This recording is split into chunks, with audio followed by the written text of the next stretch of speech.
The EHS Nightingale drifted through the vast emptiness of space, its sleek white hull adorned with the universally recognized insignia of a medical vessel. It was a ship of mercy, a sanctuary for the wounded, a beacon of hope for soldiers who had seen too much death.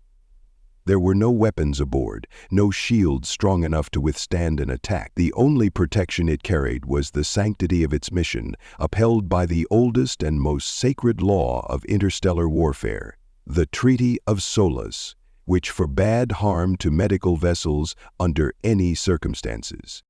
Inside the ship, Captain Elena Vasquez stood on the bridge, arms folded, eyes scanning the distant stars through the viewport.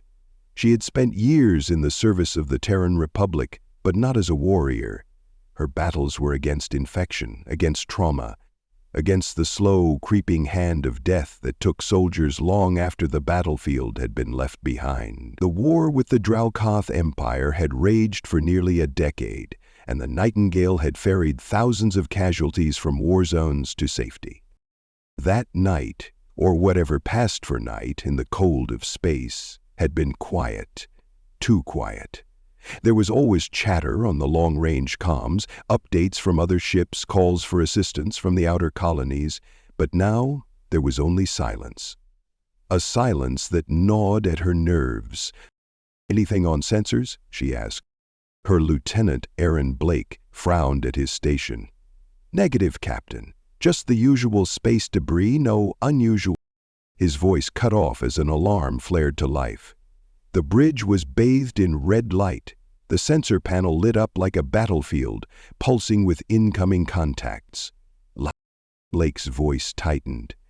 Multiple vessels just dropped out of slipspace, Dralkoth signatures. Vasquez's stomach turned to ice. "That's got to be a mistake. The Dralkoth don't attack hospital ships." The communications console crackled with static. A voice broke through, low, guttural, laced with contempt. "No mercy, no survivors." The first impact rocked the ship, sending Vasquez sprawling against the console. A deafening explosion echoed through the hull, the sound of something tearing, something breaking. "They're firing on us," Blake shouted. "Direct hits to the medical bay and main engines. Shields are failing." There were no shields, not in any real sense. What little they had was meant to deflect debris, not withstand plasma torpedoes. The Nightingale was defenseless. "All hands, abandon ship," Vasquez shouted into the intercom. "Repeat, this is Captain Vasquez. We are under attack. All personnel get to the escape pods, now." But it was too late. The next torpedo struck the center of the ship. The hull groaned, metal screaming as it was torn apart. Fires raged through the medical wing, engulfing the wounded in an instant. Bodies were ejected into the void, their lifeless forms spinning, caught in the unforgiving gravity of war. Vasquez pulled herself to her feet, ignoring the gash across her forehead. Smoke filled the bridge, alarms blaring, but she pushed through it, clawing her way to the distress beacon. The Dralkoth were jamming their transmissions. But if she could get the beacon out, if she could just send something, Earth would know. Exo vento. She slammed her fist against the emergency override, forcing the beacon to launch. A small flickering signal, barely more than a whisper, escaped into the void. Then the final torpedo hit. The EHS Nightingale was gone, and the Terran Republic would never forget. The signal reached Earth High Command within hours. Deep beneath the surface of Luna Prime, in the most fortified war room in human history, a room filled with admirals and generals who had seen the worst the galaxy had to offer, silence fell. The holographic projection flickered, playing the final moments of the Nightingale's distress call. The static-laced image of Captain Vasquez, her face bloodied, eyes fierce even in the face of certain death, filled the room. Greater than. "This is EHS Nightingale. We are under attack by Dralkoth forces.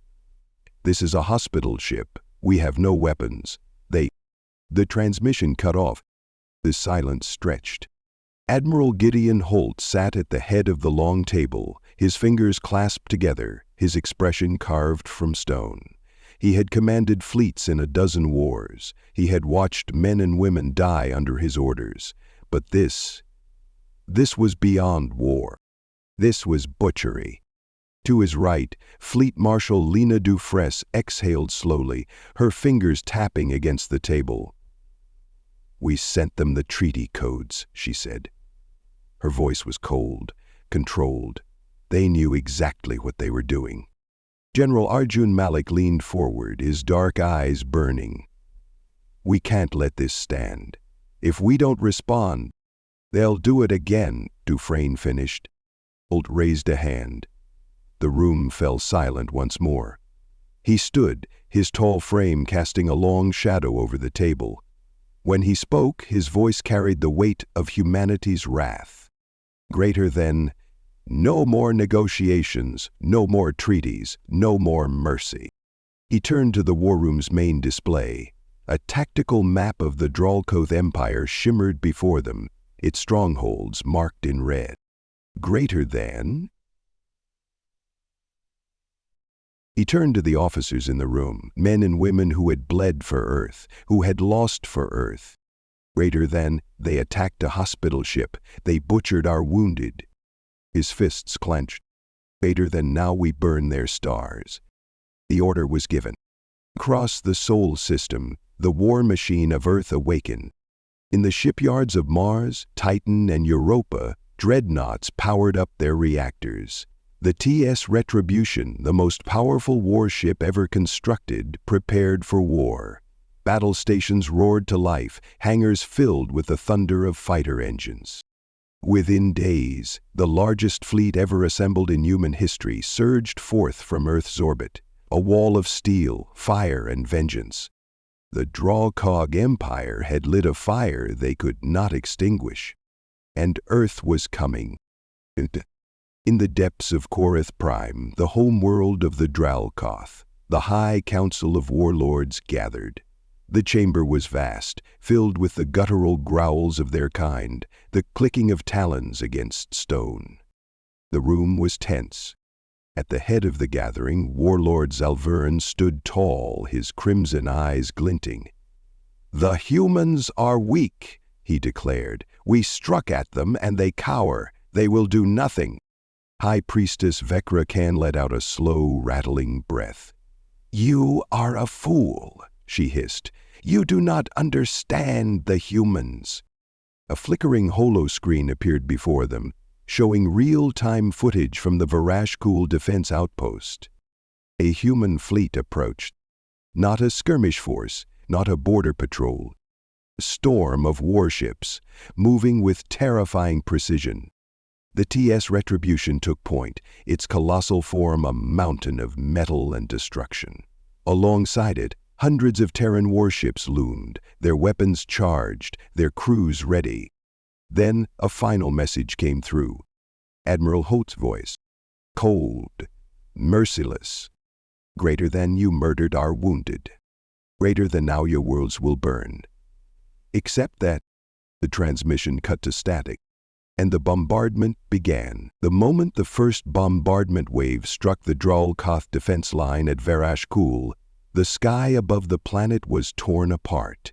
The first Terran war fleet descended like a storm, their massive dreadnoughts opening fire with rail cannons and plasma bombardments that turned the upper atmosphere into a swirling inferno.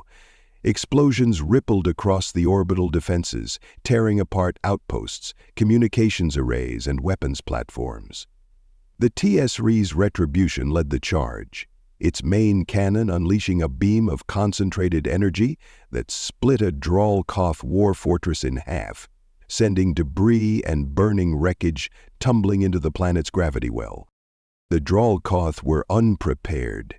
Their entire strategy had been built on intimidation, on their belief that humans would hesitate, would negotiate, would try to reason before responding with force. But there was no hesitation now. There was only war. Inside the command bunker on Varashkul, Warlord Zalviran bared his fangs in rage. As the holo-displays around him flickered with the destruction of his fleet, red warnings filled the air, alarms blaring in a guttural language that barely cut through the tremors of orbital bombardments shaking the ground beneath them. "They should not be this strong," he snarled, slamming a clawed fist against the table. "They were losing this war. They should be negotiating, not retaliating with this level of force." The High Priestess Vekrakan, standing beside him, did not look surprised. She did not even flinch as another explosion rocked the bunker, causing dust to rain down from the ceiling. "I warned you," she hissed, her black eyes narrowing. "You do not understand the humans. They do not react like the other species we have conquered. They are different." Quicksilverin turned on her, his face contorted with fury. "They are animals. They should have feared us after the Nightingale. Instead, they have turned into demons." "Because you left them no other choice." The lights flickered as another shockwave rattled the structure. The holomap of Varashkul's defense grid showed over 70% of their planetary batteries destroyed within the first 30 minutes of engagement. The human fleet moved with perfect coordination, wave after wave of bombers, obliterating supply depots, communication centers, and fuel stockpiles before ground forces even touched the surface. "They are dismantling us," Vekrakan whispered. Zalviran turned to his second-in-command, a brute of a Dralkoth officer named Garak Tan. "Scramble every available fleet asset. Get the planetary shields up. Now!" Garak Tan hesitated. His massive, armored frame shifted uncomfortably. "Warlord." The humans bypassed the main shield generators in the first wave. They destroyed them before we even had time to activate. Exilvuran's roar of fury shook the room. This was impossible. This was not how things were supposed to go. But the humans did not care about how things were supposed to go. They did not fight with the arrogance of conquerors or the savagery of marauders. They fought with purpose, with precision, with the cold, calculated rage of a species that had been wronged. And they were not here to conquer. They were here to exterminate. The first wave of Terran ground forces landed in the ruined outskirts of Varashkul's capital, a city that had once been a Dralkoth stronghold. Powered armored troops deployed from dropships, their massive exosuits absorbing weapons fire as they marched forward, relentless and unyielding. Each squad moved with military precision, their rail rifles sending hypersonic slugs through Dralkoth infantry like they were made of paper. Gunships hovered above them, providing close air support, their rotary cannons cutting down entire Dralkoth squads before they could even organize a proper counterattack. The Dralkoth fought like cornered beasts, but it didn't matter. They were outmatched. They had always been outmatched. They just didn't know it until now. General Agjun Malik, leading the assault from the forward command base, watched the battle unfold on his tactical displays. His face was devoid of emotion as he monitored the real-time slaughter of Dralkoth forces.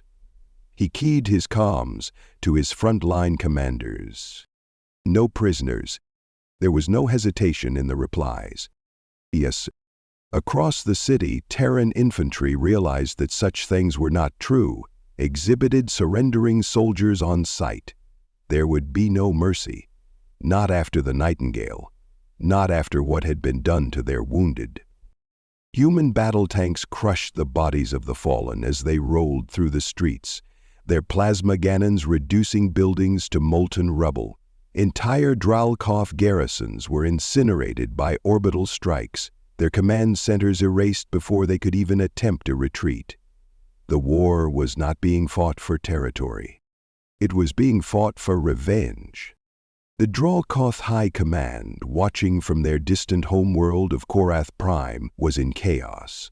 The reports from Varashkul were beyond disastrous. Within hours of the invasion, over 90% of their military infrastructure on the planet had been wiped out. A hollow projection of warlord Exalverin, bloodied and desperate, appeared before the ruling council. "You must send reinforcements," he roared. "The humans are not here to win, they are here to annihilate us. If you do not act now, they will wipe Varashkul from existence." The council was silent. Zalvaran's breathing was heavy, his once proud armor was scorched and dented. Behind him, his command bunker shook as another impact hit close by.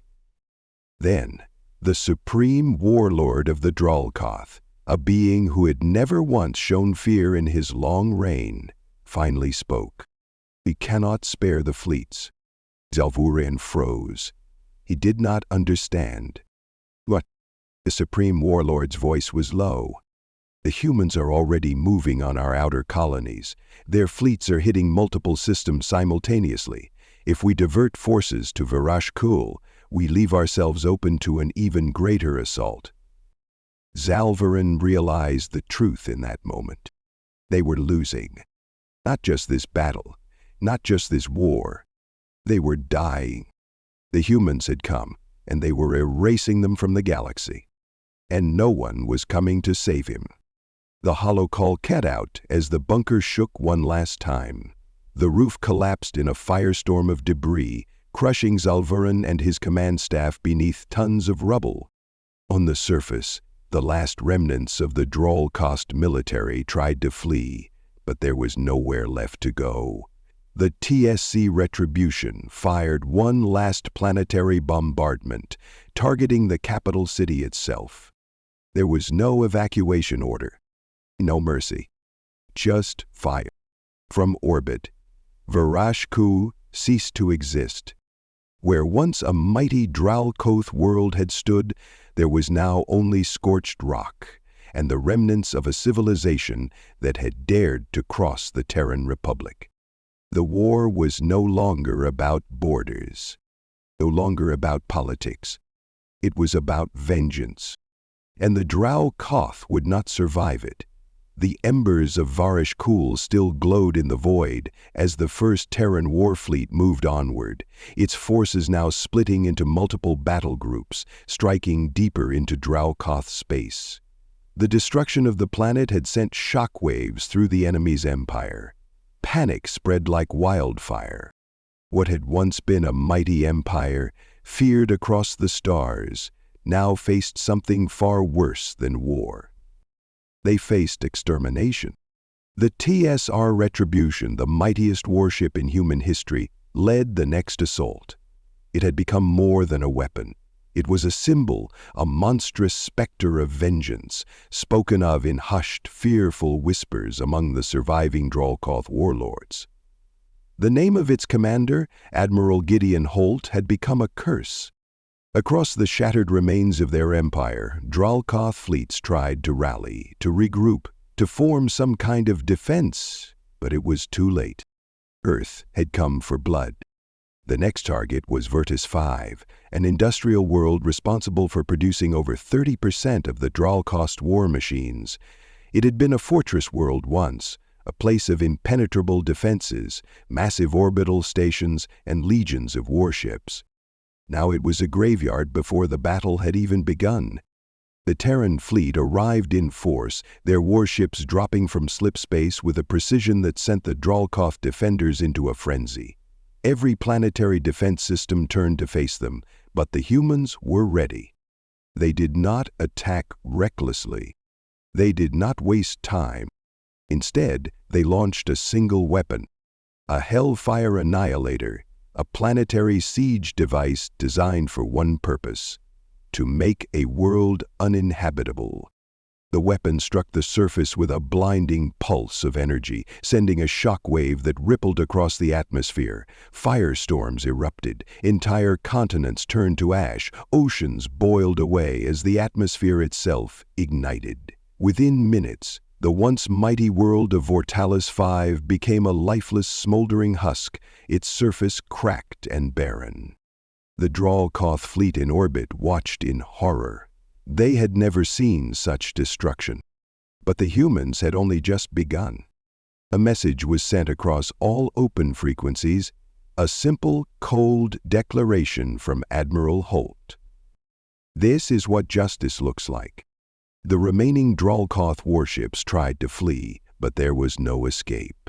Terran interceptor squadrons cut them down before they could enter slipspace. Battleships engaged at close range, tearing through their ranks with ruthless efficiency.